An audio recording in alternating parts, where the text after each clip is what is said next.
In 1982, one of the biggest record labels in the world did something that had almost never happened before in the history of the music industry. They sued their own artist, not because he refused to make music, not because he missed a deadline, not because he broke a contract in any of the usual ways artists break contracts. They sued him because the music he was making was too strange, too weird, too uncommercial, too far from anything they could sell. And the artist they sued, he had already written Heart of Gold. He had already made Harvest, one of the best-selling albums of the entire decade. He had already proven beyond any possible doubt that he could make music that millions of people wanted to hear. He just didn't want to make it anymore. His name was Neil Young. And what happened to him is one of the strangest, most self-destructive, most weirdly inspiring stories in the history of rock and roll. But to understand how a man ends up getting sued by his own label for being too creative, you have to go back to the beginning. Back to a 20-year-old kid driving a hearse across the Canadian border with no money, no connections, and absolutely no backup plan. Los Angeles, 1966. Neil Young arrives with nothing, and I mean nothing. He's been grinding through folk clubs and regional bands back in Canada for years. He's got real talent, a voice that sounds like nobody else's, high and slightly broken, the kind of voice you either love immediately or need 3 listens to understand. He's got songs, he's got ambition, but talent and ambition don't pay rent in Los Angeles. And in 1966, the distance between being an unknown musician sleeping in a hearse and being someone the industry actually notices, that distance is enormous. Then something happens that sounds like it was written for a movie. Neil is stuck in traffic on Sunset Strip, and in the car next to him, or a few cars ahead, depending on who tells the story, he spots 2 musicians he knows from back in Canada, Stephen Stills and Richie Furay. They recognize the hearse, they pull over. Within weeks, they form a band, Buffalo Springfield. Now here's what you need to understand about what happened next. Buffalo Springfield didn't slowly build an audience over years. They broke into the LA rock scene fast. Their single For What It's Worth became one of those rare songs that captures an entire cultural moment, the kind of song that people hear decades later and still feel something. The band had momentum, they had credibility, major labels were paying attention. For a kid who had been completely invisible 6 months earlier, this was the dream. This was exactly the thing every unknown musician prays for. Neil Young was finally inside something successful, so naturally, he started destroying it. He missed shows, he picked fights over creative direction. He left the band, then came back, then left again, then came back again. The other members tried to hold things together around a guy who seemed physically incapable of staying in one place, creatively or literally. By 1968, Buffalo Springfield was finished. And stop for a second and think about what Neil Young just did. He didn't leave because he had something better lined up. There was no solo deal waiting. There was no obvious next step. He walked away from the one thing, the only thing, standing between him and going back to being a nobody, sleeping in a hearse. Most musicians spend their entire careers trying to get inside a successful band. Neil Young got inside one, and something in him still couldn't stay. You could write this off as a young guy being immature, not understanding how the game works, not realizing that success requires compromise, except the exact same pattern was about to repeat itself, at a much higher level, with consequences that would nearly end his career. After Buffalo Springfield, Neil Young started building something alone, and what he built was genuinely hard to categorize. One album, he's whispering, acoustic guitar, intimate vocals, songs so quiet they feel like secrets. The next album, he plugs in with Crazy Horse, his most important creative partnership, and the music becomes this raw, distorted, almost violent thing, beautiful and ugly at the same time. That contrast became his identity, gentle and devastating, sometimes in the same song. And by 1972, it worked in the biggest possible way. Harvest became one of the top-selling albums of the year. Heart of Gold hit #1. Suddenly, Neil Young wasn't just a respected musician, he was a star, the kind of artist radio stations fought to play. The kind of artist your parents knew, The kind of artist the entire industry machine could look at and say, we know exactly what to do with this guy. Give us more of this, more of that warmth, more of that quiet, emotional sincerity, more of the version of Neil Young that millions of people just approved of. And this is the moment where the story of Neil Young becomes the story of Neil Young. Because any other artist, any rational, career-minded, commercially aware human being would have looked at the biggest success of their life and thought, okay, this is the formula, this is what works, let me do more of this. Neil Young looked at the biggest success of his life and felt trapped. He later described it in words that tell you everything. He said the massive success of Harvest had put him in the middle of the road. And then he said, the middle of the road is the last place I want to be. So he moved to the ditch. His exact words, he moved to the ditch. Most artists spend their entire careers desperately trying to reach the middle of the road. Neil Young arrived at the middle of the road, looked around, and decided the ditch was more interesting. His next album, Time Fades Away, was a live recording from a troubled tour. It was raw, it was uncomfortable, it offered absolutely none of the warmth people had fallen in love with. No heart of gold tenderness. Instead, something darker, stranger, harder to sit with. Millions of people had just discovered Neil Young and decided they loved him. He responded by giving them something designed to make them uncomfortable. But here's where I have to tell you something that changes the entire story. Because what happened next wasn't just artistic rebellion. It wasn't just a rock star being difficult. Something much worse was happening behind the music. In 1972, the same year Harvest made him famous, Neil Young's close friend Danny Whitten died of a heroin overdose. Danny was the guitarist in Crazy Horse. Neil had tried to help him get clean. He'd tried to keep him functional enough to work, to play, to survive. It didn't work. Neil eventually had to send Danny home from a tour rehearsal because he was too far gone. Danny Whitten died that same night. A few months later, Bruce Berry, a roadie and close friend, died the same way. Same drug, same story. Neil Young was watching people he loved disappear. And at the exact same time, the entire world was asking him for another Heart of Gold. The album he made next tells you exactly where his head was. Tonight's the Night was recorded late at night. The band was drinking heavily. The performances are loose, sometimes barely held together. The production sounds like nobody was trying to make it sound good, because they weren't. They were trying to survive something. The record label heard it and refused to release it for 2 years. When it finally came out in 1975, some critics called it one of the bravest records in rock history. Others found it genuinely painful to listen to. It was both of those things. And this matters because it changes how you understand everything Neil Young did afterward. This wasn't just a guy who got bored with hit songs.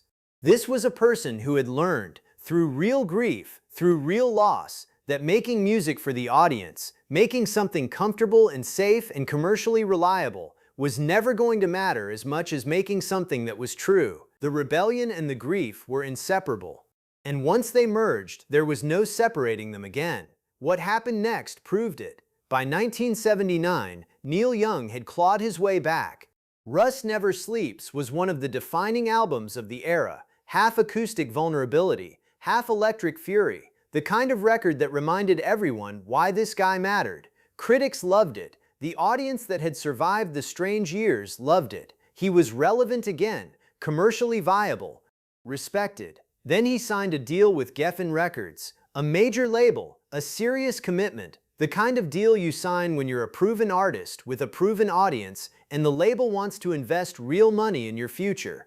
What Geffen Records did not account for was what Neil Young was about to deliver. His first album for the label was called Trans. It was a synthesizer record with vocoded robotic vocals, processed alien-sounding textures that had absolutely nothing to do with the acoustic guitars and raw Crazy Horse distortion people associated with Neil Young. Picture being a fan who just rediscovered him through Rust Never Sleeps. You buy Trans, you put it on, and what comes out of the speakers sounds like a completely different human being, made it in a completely different decade for a completely different audience. Fans were confused, critics were baffled, and somewhere in the Geffen Records offices, people started getting very, very nervous. Now, a reasonable person at this point would have recognized the problem and adjusted. Maybe not a total retreat, but some kind of signal to the label that, okay, that was an experiment, here's the real album. Neil Young's next album was a rockabilly record, 25 minutes long, deliberately retro, a genre he had never touched before and would never touch again. It sounded like it was made as a dare, except it wasn't made as a dare, which was somehow more alarming. Then came a full country album, pedal steel guitars, Nashville arrangements, then back to electronics, harder and stranger than trance. Then a rock record with Crazy Horse that felt like a correction arriving 3 years too late. 5 albums, 5 completely different genres, each one sounding like a different artist's debut. Each one moving further from anything Geffen Records could market, promote, or explain to a radio programmer. And every single one failing commercially. Imagine being a label executive watching this happen in real time. You signed one of the most respected names in rock music. You committed real money. You had real commercial expectations. And your artist is delivering rockabilly records and synth-pop experiments while his sales numbers collapse. At some point, the frustration turned into something else, something unprecedented. And that brings us to the lawsuit. Geffen Records sued Neil Young.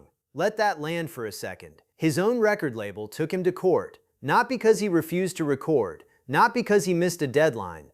They sued him because, in their legal language, his music was not commercially acceptable and unrepresentative of his previous work. They sued him for being too weird. Think about what that required. It required a major label to look at an artist whose catalog included Heart of Gold and Like a Hurricane and Rust Never Sleeps, and conclude that the only tool they had left was a courtroom. It required them to formally, legally argue that the music Neil Young was choosing to make had strayed so far from what they'd signed him to make that they deserved their money back. It required an artist to become more expensive to tolerate than to fight. Neil Young countersued. The whole thing eventually settled. He left Geffen and went back to Reprise, his old label.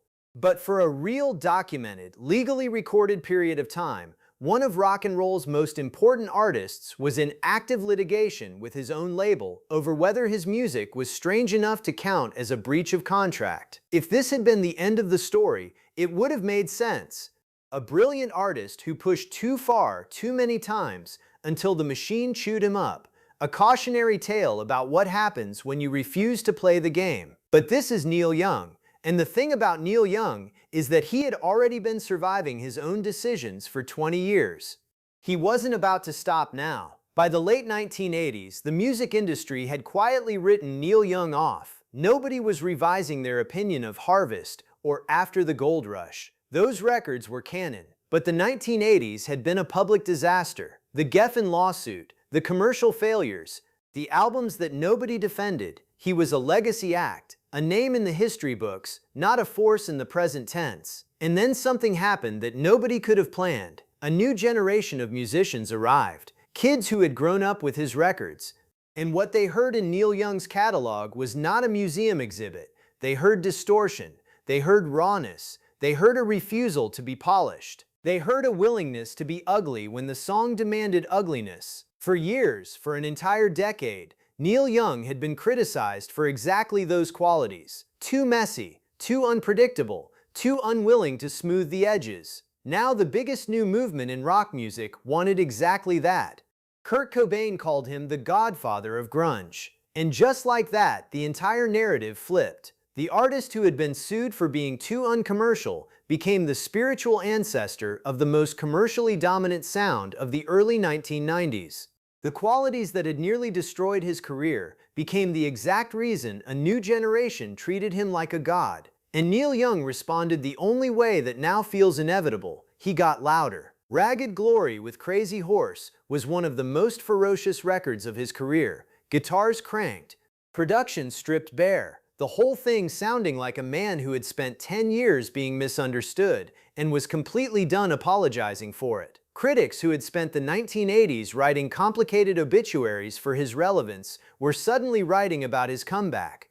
Younger listeners who had never heard Heart of Gold were discovering Crazy Horse for the first time. The career that should have ended, that by every reasonable measure had earned the right to be over, was expanding. He had survived again, not by becoming more careful, not by giving anyone what they wanted, by doubling down on the exact qualities that had gotten him into trouble in the first place. But here's the thing about Neil Young that separates him from every other comeback story in rock music. He didn't learn the lesson you'd expect him to learn. Most artists who survive a near-death experience with their career come out the other side more cautious, more grateful, more willing to protect what they've rebuilt. Neil Young came out the other side and kept gambling.